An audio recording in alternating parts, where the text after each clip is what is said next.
Hello. Happy Monday. How's it going today? I hope you're well. I'm doing okay. Apologies for the later broadcast than planned. I've had a lot of internet issues just now and I've restarted my phone a bunch of times.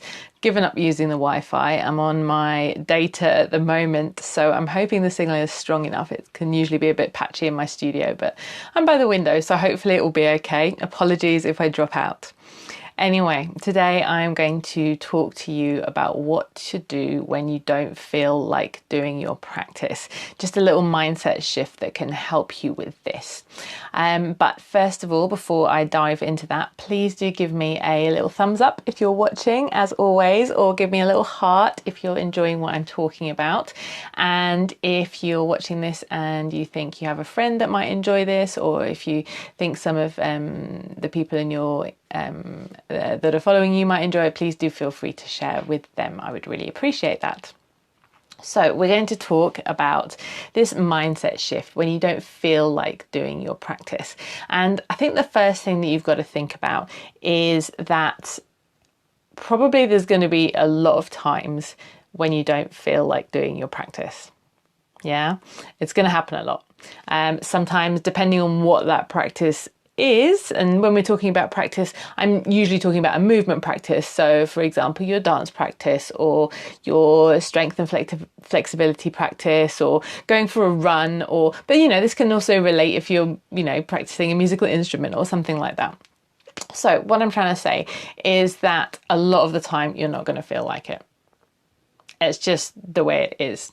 But because you don't feel like it doesn't mean that you still can't do it, right?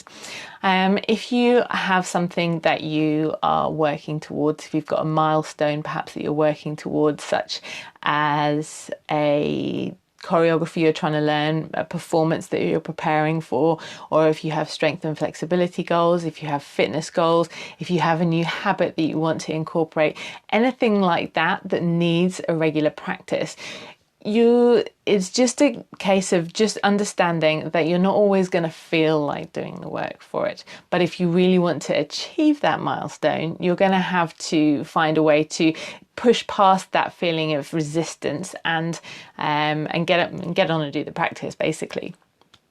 So this resistance is normal. Our brains are wired in such a way that they want to keep us safe. They want to make things easy for us. They want to make things efficient for us. And sometimes easy isn't necessarily putting in the hard work in the thing that we want to work towards, for example.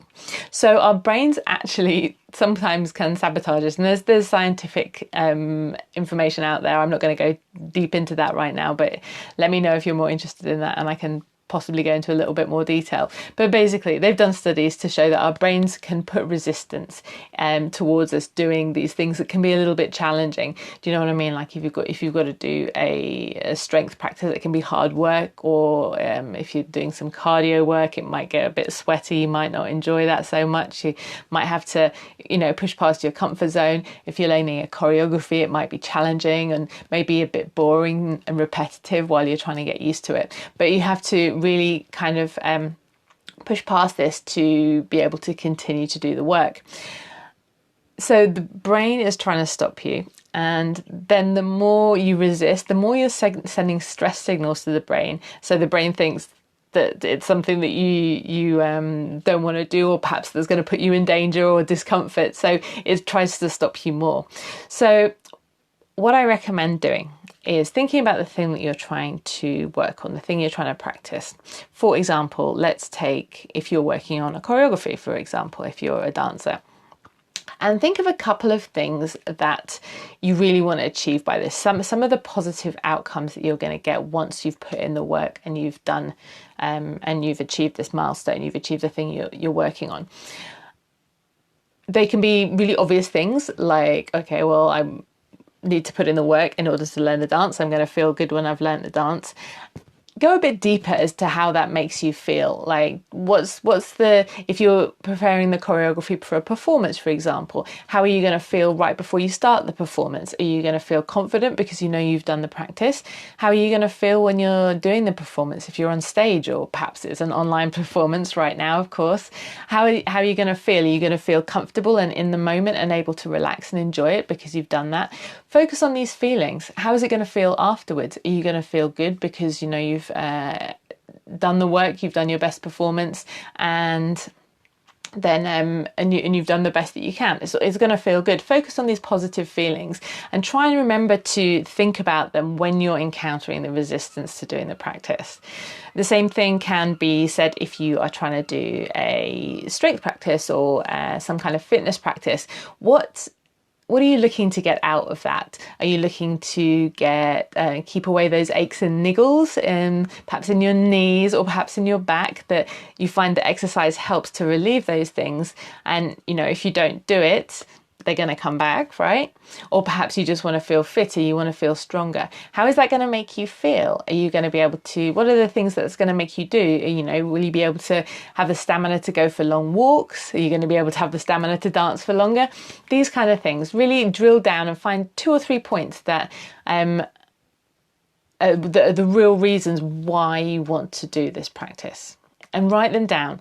Have them somewhere obvious, so whenever you feel that resistance, you can refer back to them and they can help you push past that resistance that happens to all of us. Yeah, and it's just a part of the system, really. It's something that I would say it doesn't ever go away. I've been working on my own practice for a long time, and I still get up in the morning and I still want to hit the snooze button and go back to bed, or sometimes just procrastination when I need to do the practice. So it's just always a work in progress. So keep going on with it, keep pushing through.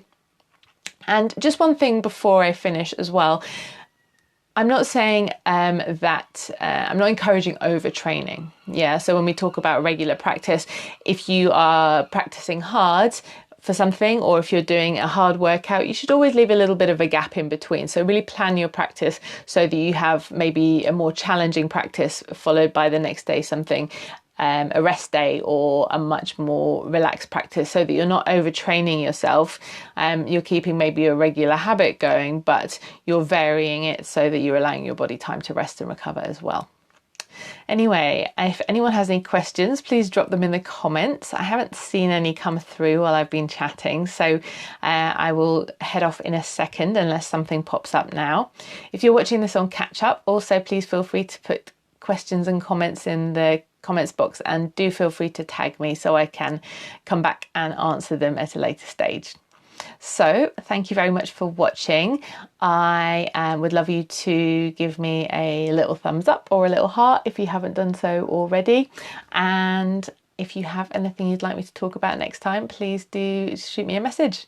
Thanks very much. Take care. Bye.